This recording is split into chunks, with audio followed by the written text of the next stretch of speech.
Hi everyone, it's Sue here, and I'm going to record the second of the lectures for this week, and I apologize again that I'm a little bit late.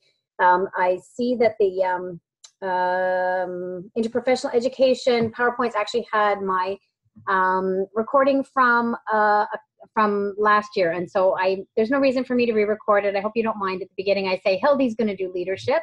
That's another professor at UIT, but today it's actually me who's going to do the second lecture, which is leadership. So on we go, and I hope you enjoy it, and I'm going to try to stay focused on just what we're talking about right here. So leadership is the glue of interprofessional practice. It's what holds it all together, but we need to really reconceptualize. What does leadership look like first in modern healthcare, so in the world that we're living in right now, but also within the context of a variety of professionals working together, learning with and about each other in educational settings, and then practicing with each other with that greater understanding of each other's roles and the contributions that we make. And so again, think about leadership in that context where there's a focus on teamwork and collaboration, really critical to that being the structure of how we're working, and where we don't have one person who holds all the power, and instead there is that distribution of power amongst all the members and shared decision making that we know from the 1980s to the 90s, and now, past 2000 into the current era where we practice. Shared governance is a model that we use in healthcare that really enables practitioners to have a say in the environment in which they practice and in how they practice. And we know that the outcomes are so much better with that. And excuse me, my throat's still a little bit sore. And it's really important that we bring into then our leadership role those values that undergird interprofessional practice. So that's cooperation, how we manage conflict and conflict situations. And remember, we're not conflict averse. We know that conflict sometimes is a way of working through different perspectives to get us to a better place. Also, looking at how we problem solve and how we negotiate to come to better decisions. And finally, recognizing the complexity of the healthcare system and healthcare challenges that we're experiencing right now. There's a little YouTube clip. I'll let you come back and watch it. I would highly recommend it. It's just 1 minute. It's just a cute little video, but I think it sort of points to all of the challenges that we're facing is sort of like herding cats, and that's just it's a little joke there. So let's talk about leadership. Lots of different definitions, and I'm just going to present a couple here. One that I really like by Redfern says leadership is really the ability not to control other people, but to influence other people. As well, there's this idea that it's a process by which either one individual or many individuals work together and guide a team in order to achieve their pursuits, in order to achieve what they are seeking to accomplish. And that can happen through organizing the team, through directing them, through coordinating what they're doing and how they're doing, the order in which they're doing it, through supporting them, not just in terms of being a cheerleader, but also through supporting them in terms of resources. And also creating that environment where we're motivated to take on change, which can be very difficult. And then finally, the last one I want to talk about is, again, we come back to this idea, it's a process here, but it's a process that influences others and brings greater understanding amongst the entire team or the collective, so that we can come to an agreement, a good understanding that is shared, and there is a good agreement about what needs to be done and how we can effectively move to accomplishing it. So within interprofessional practice, let's talk about leadership again for a second. Within any kind of team, leadership can look differently. And there's a lot of factors that influence how leadership looks. So it might be how your organization works, the kinds of policies that you have or procedures, the kinds of communication. Remember we talked about that, the all direction communication, the star pattern, the circle pattern, all different patterns of communication. And what are your policies around communication and how involved people are in their own practice in developing common policies in your organization, for example. How much investment is taking place within the team around team development, that the team is actually becoming stronger and has the resources that are necessary to be successful. And the kind of professional orientation of the members. What do the members believe about their own practice, their own professional perspectives, and that of the entire team? And so it's important that we look at some general processes that influence leadership within interprofessional practice. And these are ones here that are really sort of essential. First of all, leadership is reciprocal. It's not just me, one single person telling you, one single person, what to do or how to do it or something like that.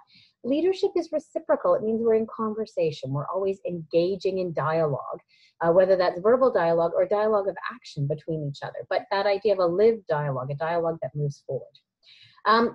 It's important to recognize that leadership sometimes is transactional, which means that it is involved in accomplishing something. So it's the transaction that needs to be accomplished. Leadership also, particularly effective leadership, is transformational.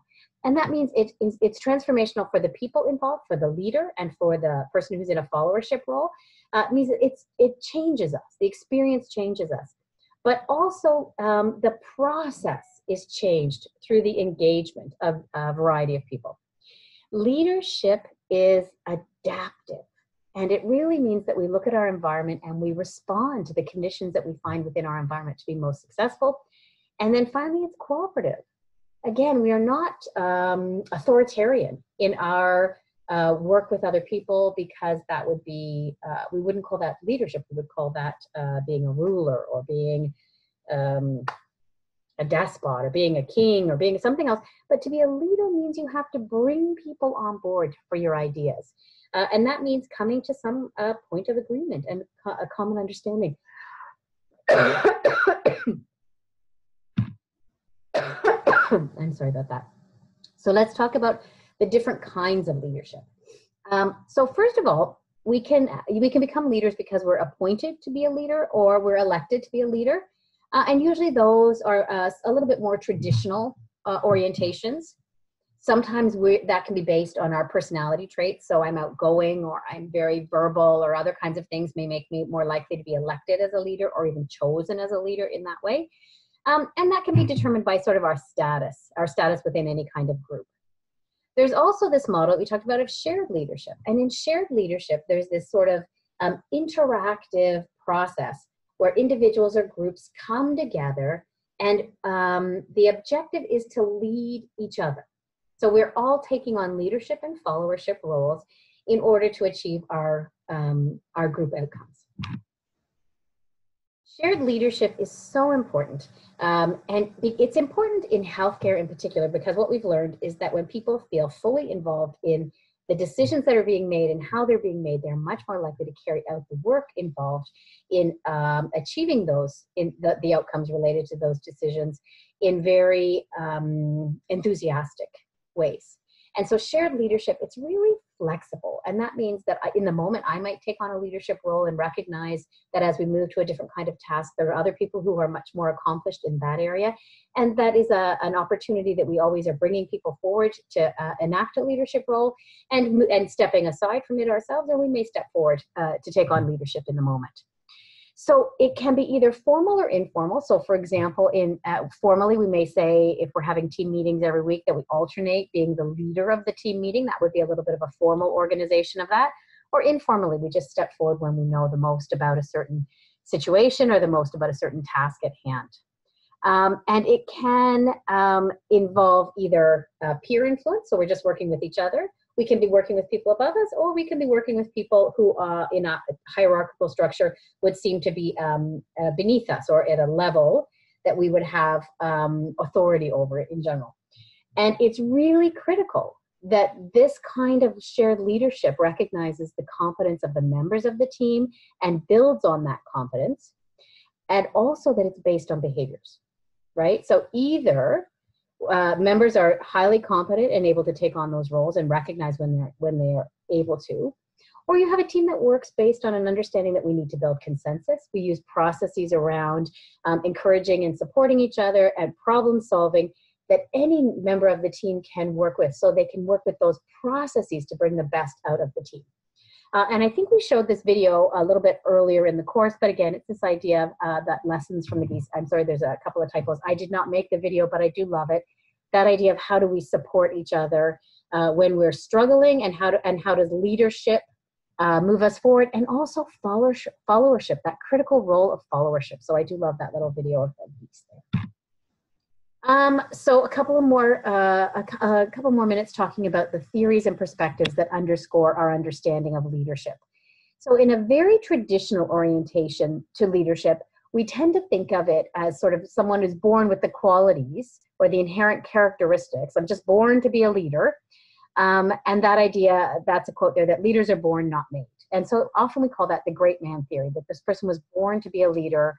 And you can think of someone from our time, or you could think of someone from earlier times that rose up very quickly, let's say a political leader earlier on in, I would say, through the 20th century. We saw that idealization of people who were born to be great leaders. And that's a very traditional perspective. It's just innate characteristics in you. There's also another approach that says, that really focuses on our leadership style, or how we lead. So it really focuses much more on how the leader leads. And it really is based on this appreciation that we all possess a skill set towards leadership, and how we employ that skill set, how we bring that skill set to bear within the context, the actions that we take, the behaviors that are involved, really exemplifies leadership. And so, and that can lead to various styles of leadership. So within each of us, our own innate sort of skill set may help us to become a leader that is most aligned with that skill set. So I could be autocratic, which means I make the decisions that I tell everyone to do. I could be democratic, in which case I really bring in the opinions of everyone and make sure we come to consensus. Or I could be laissez-faire, in which I'm not very much leading, I'm just letting things go as they will. Situational leadership really is less focused on the individual and the traits or the capacity of the individual leader, and it's much more focused on the situation at hand and the kinds of elements that are contributing to that situation, and the capacity of the entire team to respond to that situation. So if you think of something that happens, sudden downsizing in Ontario, geez, we sure have a lot to focus on with the possibility of this merger into a very large healthcare structure or other kinds of things, that the situation that we're dealing with can bring forth from the entire team great capacity to respond. A couple of minutes here just to talk about really modern or contemporary perspectives on leadership. And so as we move into 2019, it's important to recognize that we now see leadership from really a sociological perspective. And we see that in terms of the social processes that are involved in how we interact with other people, and the equal focus on both leadership and followership. And really such a movement away from this idea that leadership is just based on your own inherent characteristics, and rather that leadership harnesses that relational capacity that we have, that it's contextual. It all depends on the context or the situation. And it's multi-directional. Lots of things are happening in lots of different situations, and it is a give and take. So that back and forth.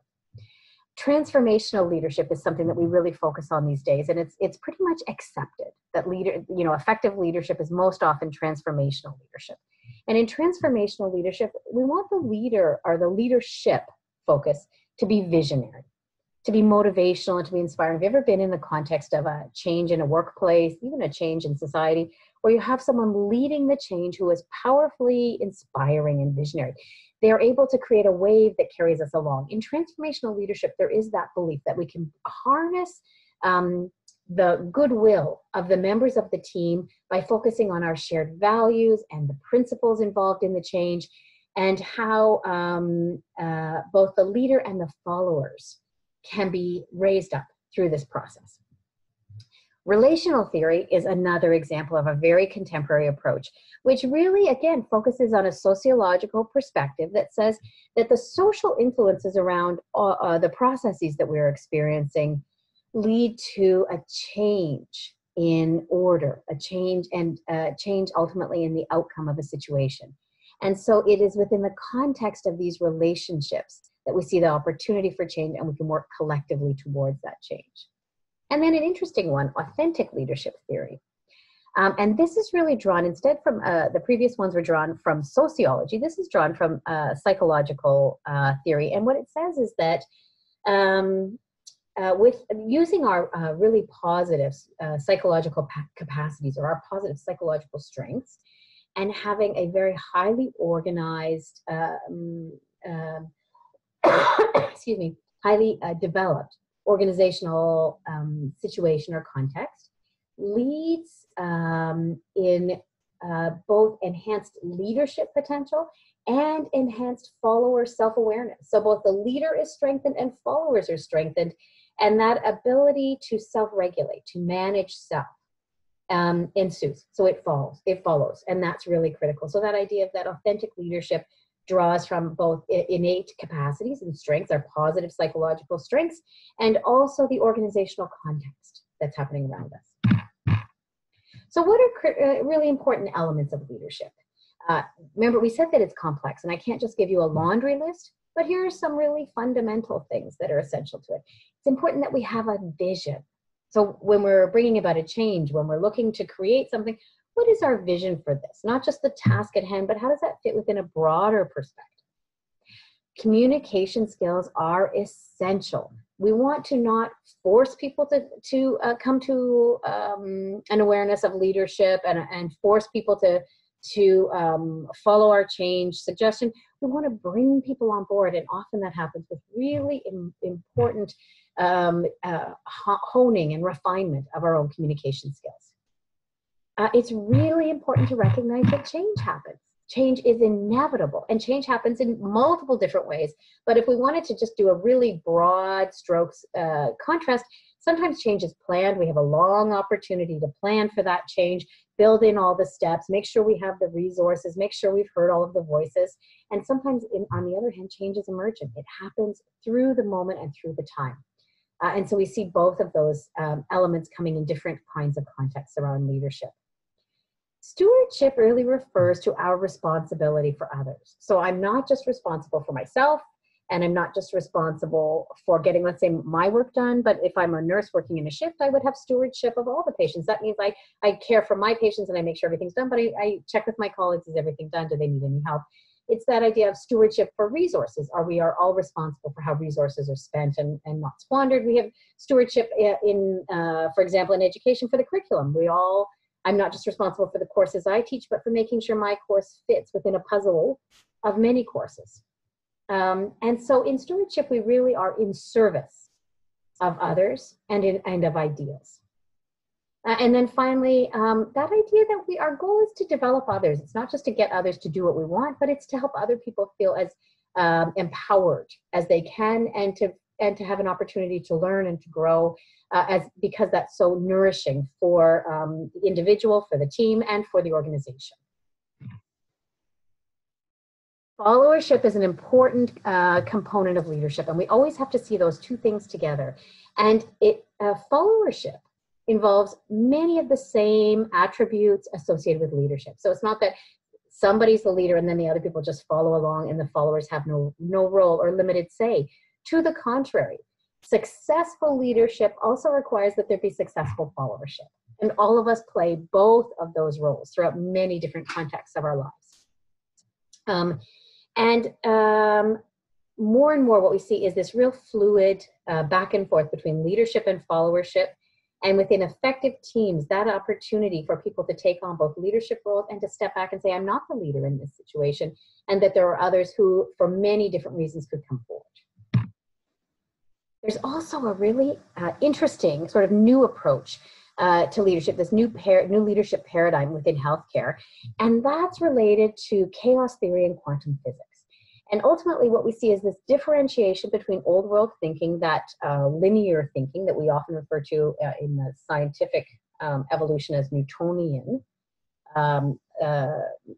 thinking, which was very linear. A causes B causes C. We were able to predict the results of something. We were able to see, set up an experiment, see what's going to happen, and then from that make generalizations that move on.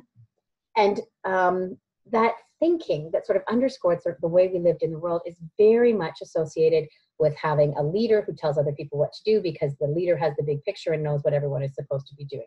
Very traditional. And instead, we've moved to this chaos theory or quantum physics, which says that there are many things happening all at once. Not everything is predictable and not everything is controllable.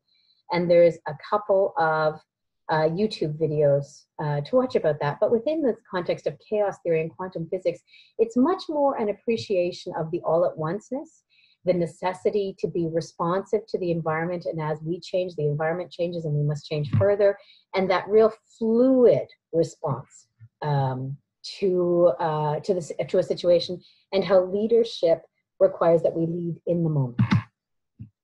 And so when we think about this in terms of how it aligns with more emerging approaches to leadership, we see that it's very much aligned with transformational leadership, in which the leader and other members are transformed by the process, and the problem itself is transformed as we work through situations, that it is relational and authentic. And that within this sort of interactional field between the leaders and the followers, a sort of a system develops, a system of cooperation and communication, and that we can't always define what that structure of leadership is, but that it is evolving, that it emerges on its own, and that that both moving into leadership is essential, and also that leadership will end, that discontinuation of leadership is reality. And that ultimately, the impact of any leadership depends on the interaction between individuals. That it's never just, I'm a good leader because I've made good decisions, but rather it's our group interaction, the interaction between individuals, the authenticity, the relational capacity, the ability to come to shared decisions and then work towards the outcomes you're looking for within that team context is how we would define the impact of leadership. And within that framework, we look to see changes that occur not just at an individual level, but whole system change. So rather than fragment the changes we're looking for, we look to have widespread change happen. And so rather than have change that that happens out of context with everything else that a person within a work environment might experience, we look at all of the components and all of the processes that someone might experience within the context of the individual problem that we might be dealing with, and we try to figure out how that picture comes together. How that picture comes together in terms of the team experience, in terms of the broader organization, and with the community within which the organization functions. And so we don't just look at the little needs, we rather look at those needs nested within the larger context of everything and of everything that can be experienced. So when we're talking about leadership for interprofessional practice, it's important to recognize that leaders have to be responsive to change. Change is inevitable, change is inherent, change is at the core of everything that we do. We work within complex healthcare systems, complex systems of human resources and people taking on a variety of roles with a whole lot of different values, but those values that underscore IPP are also the same values that underscore effective modern leadership. And so when we talk about this new science of leadership within a modern paradigm, it incorporates these important elements. Shared leadership, so bringing shared leadership together. The realities of the context in which IPP occurs. Rapidly changing environments in which patients are sicker, resources are fewer, and a variety of professionals must essentially work together in order to achieve our outcomes. And also this idea that team members have to orient themselves differently in relationship to one another. We cannot practice in silos anymore. We have to work sort of across the aisle. We have to work across the different professions. And that we have to recognize change is inevitable in our environments. It's not that we fight against change. Change is inevitable, and change is often synonymous with progress. When it's not synonymous with progress, we have to find a way to unravel that change to get to the place that we want to go, but recognizing that our environments are inevitably changing. And so how do we develop leadership capacity? First of all, we can do some self-assessment, understand who I am, what kind of personality traits do I have, what kind of values do I have as an individual and as a professional. I always say I'm such an introvert, and I think much of my life I fought against that. Now I'm quite happily an introvert. Sometimes when people know me only as a professor, they might say, well, you don't seem that much like an introvert. Maybe I do, I don't know. But that's because this is part of what I get to do. I get to talk about nursing and I get to talk about interprofessional practice. But if I had to go out and go to some kind of social event or talk about something that's not my interest, cars or something, that introvert comes back. So for me, it's when I self-assess my traits, I would say my passion for nursing and interprofessional practice overrides that innate shyness that I might have and gives me the capacity to sort of overcome that. We also have to have a really good understanding of our own perspective of leadership. What do I value in leadership? What kind of approach? Do I believe in relational leadership? Or do I believe in authentic leadership, a values-based approach? What approach do I believe in? We also have to consider our lifetime experiences. What did it feel like to be a leader in a variety of situations? Within your small groups, what does it feel like to be a leader? What does it feel like to be a leader when things go really well?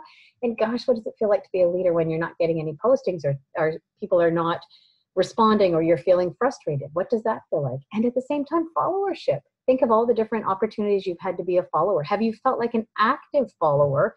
Or have you felt that when you're not the leader, you're just hanging around and letting another person take full responsibility? And so worth considering, how actively have you felt you participated in your followership roles? It's important then, as we've become attuned to this idea of leadership in IPP, we continue to learn more about leadership, read about leadership, pay attention to it. We reflect on it in ourselves with our own experiences and our own practices. We observe others and really learn from their styles, both the styles that you appreciate and those that you don't. And have opportunities through lots of professional activities to take on either small leadership roles or larger leadership roles. And oh my gosh, if there's any opportunity to find a mentor or a role model, someone who you admire, someone who has the opportunity to show you the lay of the land or the ropes from their perspective, it's such a wonderful learning opportunity. And then finally, RNAO has a great framework with some recommendations and behaviors essential to leadership. So a couple of things. Develop some personal resources for effective leadership. So what are the resources that support me in becoming a strong leader and help me to develop myself? Really invest in building good relationships and trust in your colleagues, in your coworkers, in your mentors and other people. Building a really healthy relationships with a core of trust. Create an empowering work environment where people are happy and people are able to move themselves to higher levels of empowerment in their own practice and feeling as though they are really contributing. Create a culture within your interprofessional team that supports knowledge development, bringing in new ideas, advancing your practice, improving patient outcomes, and your own work environment, the context within your own work environment. Don't be afraid to be the leader. Lead change when you see the need for change and sustain change. Keep that momentum going. And then really importantly, balance competing values and priorities.